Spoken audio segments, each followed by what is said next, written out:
October 27, 1942. Dawn breaks over the South Pacific Ocean, 420 miles northeast of Guadalcanal. Commander Edward P. Parker grips the rail of the USS Northampton as he watches the burning hulk of the USS Hornet slip beneath the waves. She's taking 140 American sailors with her, plus the last operational fleet carrier in the Pacific. The fires from her ruptured fuel tanks light up the water for miles, turning the ocean into a mirror of flame that shows just how catastrophic this loss is for American naval power. 4 carriers in 10 months. At this rate, we'll have nothing left by Christmas, he writes in his personal log, words that would get him court-martialed for defeatism if his superiors found them. Through the smoke and darkness, he's just witnessed the 4th American fleet carrier lost in 1942. There was the Lexington at Coral Sea on May 8th, the Yorktown at Midway on June 7th, the Wasp torpedoed off Guadalcanal on September 15th, and now the Hornet at Santa Cruz on October 27th. The Imperial Japanese Navy, you know, the one American intelligence wrote off as inferior copycats who couldn't innovate, had systematically destroyed over half of America's Pacific carrier force. While Japanese workers from Yokosuka to Kure were adding new carriers to their fleet, America was losing ships faster than anyone thought possible.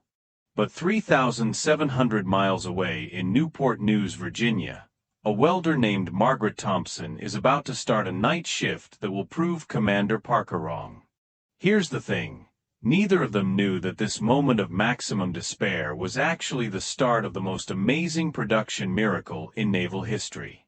It wasn't just about winning battles with tactics or better seamanship. It was about welding torches, assembly lines, and the sheer productive fury of a democracy that had finally woken up to war.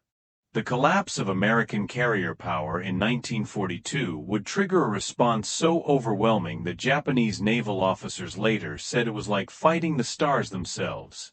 No matter how many you destroyed, more just appeared. Within 3 years, American shipyards would launch 14 Essex-class fleet carriers that saw combat, more than Japan built in the entire war. This transformation from disaster to dominance didn't come from genius tactics or tech breakthroughs.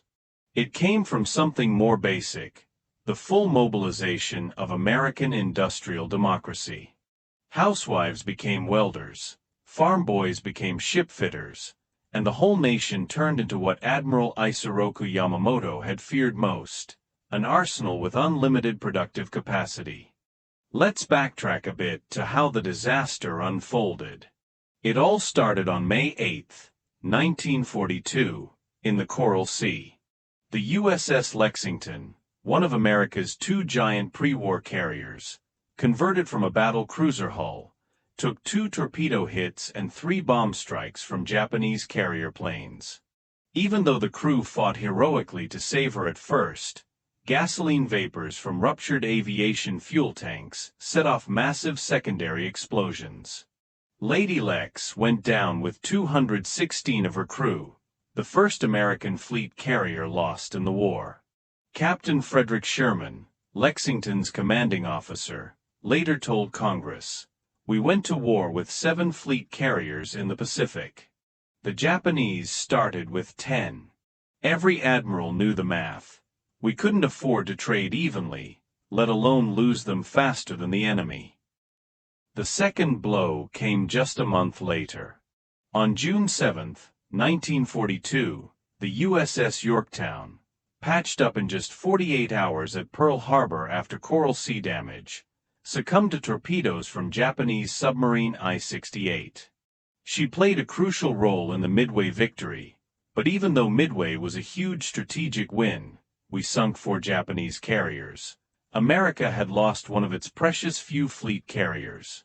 Then September 15th brought the third catastrophe. The USS Wasp, operating off Guadalcanal, took 3 torpedoes from Japanese submarine I-19. She burned for hours before an American destroyer, the Lansdowne, had to scuttle her. Of the 7 fleet carriers America had in the Pacific at the start of the war, 3 were now gone. Then came the knockout punch, the Battle of Santa Cruz, October 26 to 27, 1942. The USS Hornet, veteran of the Doolittle Raid and Midway, fell victim to coordinated Japanese dive bomber and torpedo plane attacks.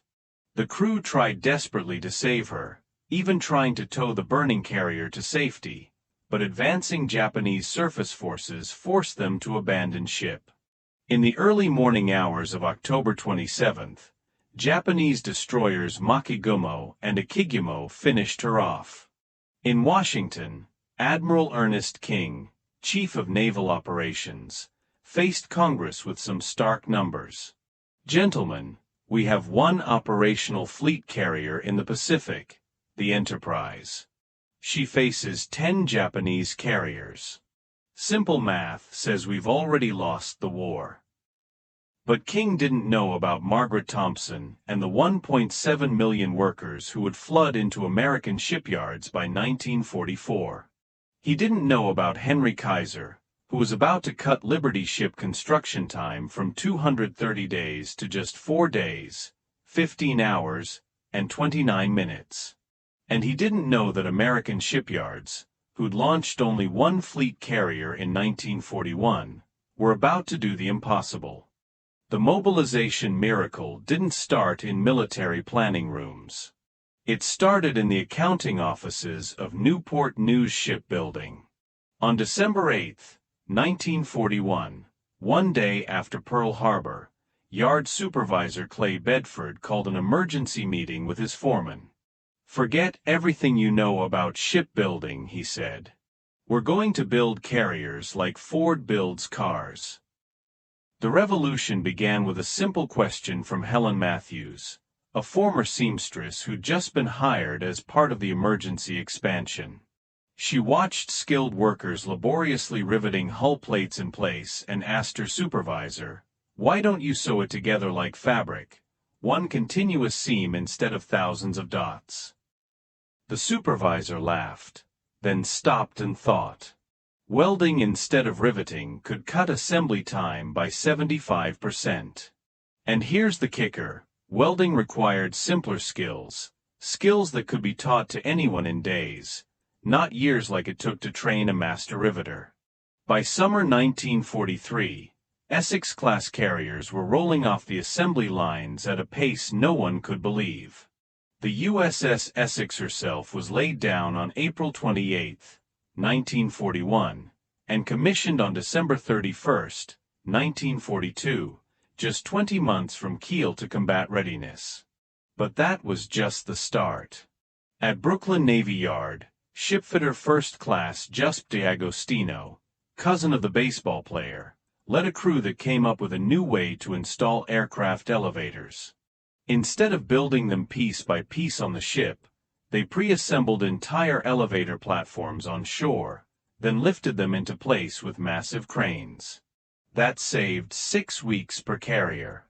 The techniques Henry Kaiser pioneered in Richmond spread across the industry. Prefabrication meant deck houses and other fixtures were built in production areas, sometimes on their sides or upside down, making welding easier and stronger. What used to take 1,000 workers a month now took 200 workers a week. The numbers started piling up fast.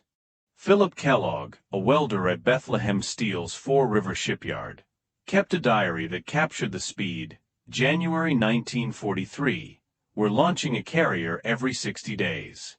Juin 1943, every 45 days.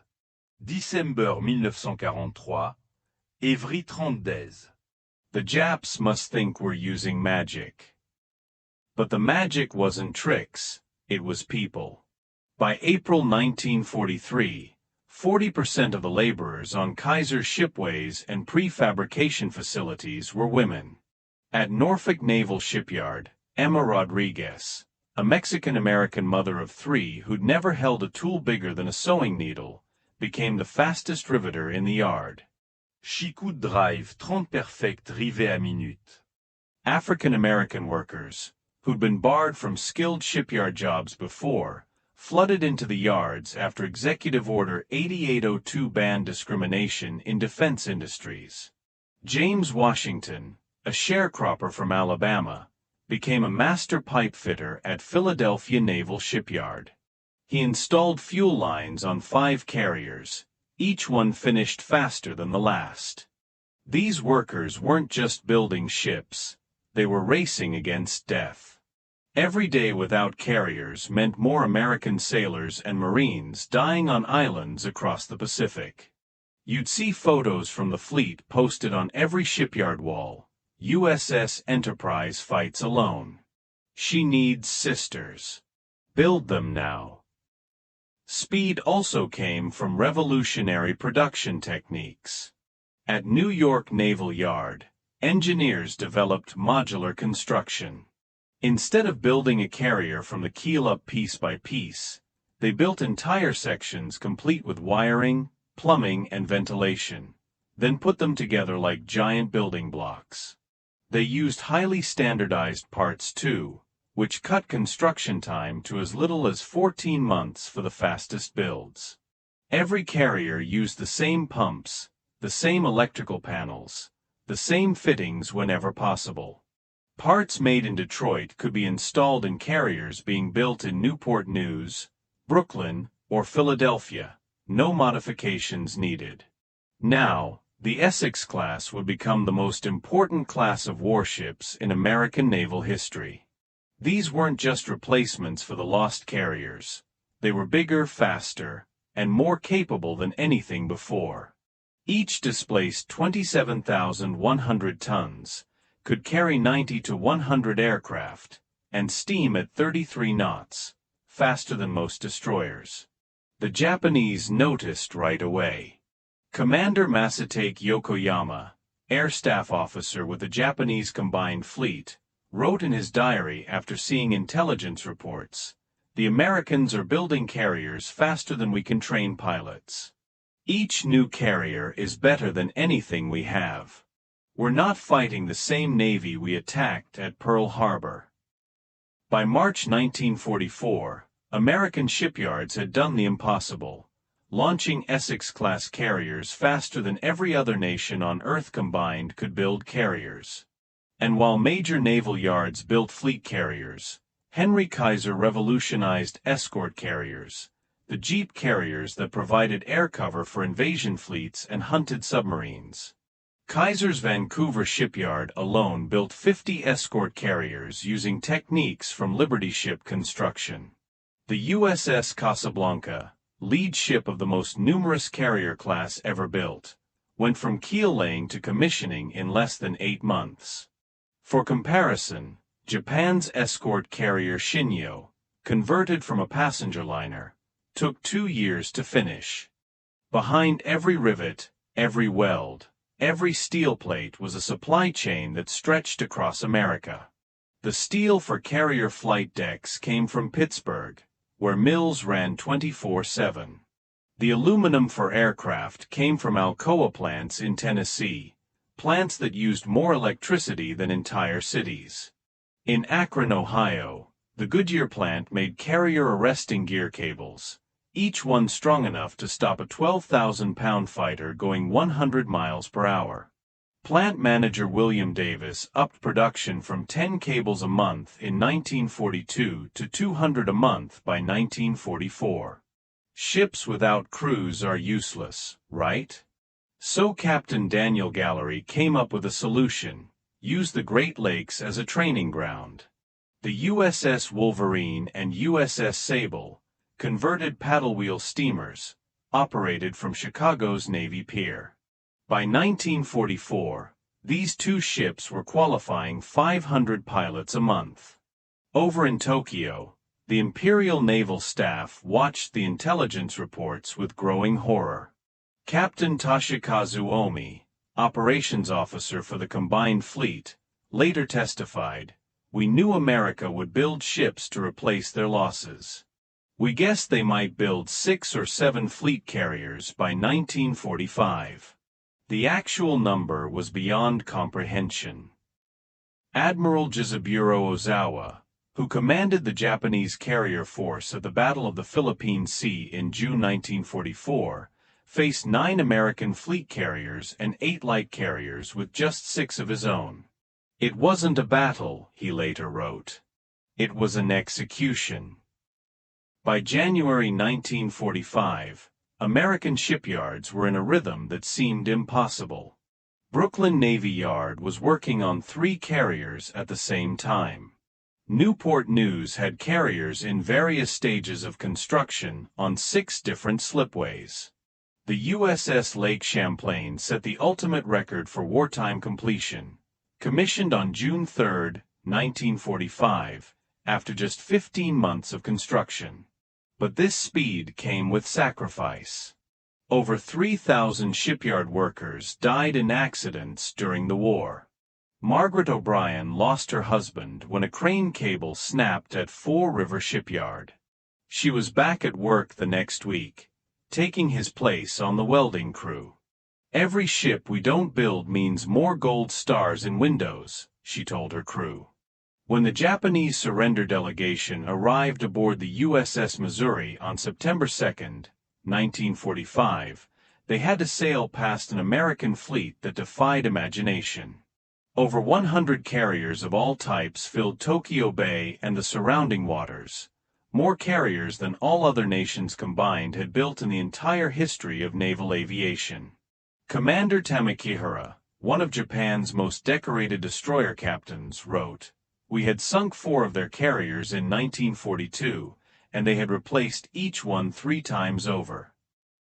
Let's run through the Essex-class carriers that saw combat in World War II. There was the USS Essex, CV-9, commissioned December 31, 1942, the USS Yorktown, CV-10, April 15, 1943, the USS Intrepid, CV-11, August 16, 1943, the USS Hornet, CV-12, November 29, 1943, the USS Franklin, CV-13, January 31, 1944, the USS Ticonderoga, CV-14, May 8, 1944, the USS Randolph, CV-15, October 9, 1944, the USS Lexington, CV-16, February 17, 1943, the USS Bunker Hill, CV-17, May 24, 1943, the USS Wasp, CV-18, November 24, 1943, the USS Hancock, CV-19, April 15, 1944, the USS Bennington, CV-20, August 6, 1944, the USS Bonham Richard, CV-31, November 26, 1944, and the USS Shangri-La, CV-38, September 15, 1944. Then there were additional carriers commissioned but not used in combat. The USS Boxer, April 16, 1945, the USS Lake Champlain, June 3, 1945, and the USS Antietam, January 28, 1945. Several more were commissioned after the war ended. And this count doesn't include 9 Independence-class light carriers built on cruiser hulls or over 100 escort carriers produced during the same period. The shipbuilding revolution changed American industry forever. Techniques like modular construction, automated welding, and assembly line shipbuilding became standard practice. Workers trained in shipyards became the backbone of post-war American industry. Women who learned to weld realized they could master any industrial job. African Americans who'd been stuck in menial jobs proved they could do precision work when given the chance. By 1945, American carrier production had outpaced operational needs. Ships were being completed faster than crews could be trained. Admiral William Halsey told Congress in 1946, "We went from having too few carriers to having more than we could use. No nation in history has ever produced combat vessels at such a rate." In 1985, on the 40th anniversary of VJ Day, Over 5,000 former shipyard workers attended a reunion at Newport News Shipbuilding. Margaret Thompson, the welder we met at the start, now 67 years old, stood before the crowd. They call us the greatest generation now. We weren't great. We were angry. The Japanese sank our ships, killed our boys. We answered the only way we knew how. We built more ships than they could imagine. Every rivet we drove said, "Remember Pearl Harbor." The carrier building program didn't just change military capability, it transformed the entire American economy and society. Richmond, California's population grew from 23,000 to 130,000 in 3 years. Shipyard workers earned over $3 billion in wages, which flowed through the economy and helped build the American middle class. The shipyards broke down social barriers that had existed for generations, proving women could do industrial work and African Americans had the same skills as anyone else. By August 1945, the U.S. Navy operated 14 Essex-class fleet carriers that saw combat, 3 more Essex-class carriers commissioned but unused in combat, 9 Independence-class light carriers, 71 escort carriers, plus pre-war carriers still in service. Compare that to Japan's 6 operational carriers, most without trained pilots, and Britain's 19 carriers of all types. In 1962, Rear Admiral Hideo Yano of the Japanese Maritime Self-Defense Force visited Norfolk Naval Shipyard, where many Essex-class carriers were built. Standing where the USS Yorktown had been launched, Yano said through an interpreter, "We knew you were building ships, but we never imagined this scale. How do you fight a nation that can build in 1 yard what we built in our entire empire? We didn't lose to your navy. We lost to your factories, your workers, your determination to produce beyond all rational limits." Admiral Chester Nimitz summed it up best. The war was decided in 1943, not by any battle, but by the launching of new carriers. When we could lose a carrier and have 2 replacements already at sea, while Japan could not replace any losses, the outcome was mathematically certain. Today, the legacy of that production miracle lives on. The techniques pioneered between 1942 and 1945 are still standard in shipbuilding. But maybe the most important legacy is showing what democratic societies can achieve when unified in purpose. In 36 months, America went from losing 4 carriers and facing potential defeat to having overwhelming carrier supremacy that made victory inevitable. The workers who pulled off this miracle proved that democracy's greatest weapon isn't military might, it's productive capacity. The ability of free people to outbuild, outproduce, and ultimately overwhelm tyranny. Going from 4 carriers lost to 14 Essex-class carriers in combat is history's greatest example of an industrial response to a military crisis. Those workers are nearly all gone now, but their achievement remains. In humanity's darkest hour, when fascism threatened to destroy freedom, American workers responded with the greatest surge of productive power ever seen. The 4 carriers lost in 1942, the Lexington, Yorktown, Wasp, and Hornet, weren't just replaced. They were multiplied. Each new carrier was better than what was lost, a testament to democracy's ability to turn disaster into triumph. In the end, Japan didn't lose to American strategy or tactics. They lost to Margaret Thompson and her welding torch, to millions of Americans who proved that democracy's ultimate strength lies in the unlimited productive capacity of free people united in purpose. They didn't just build ships. They built victory, freedom, and the future.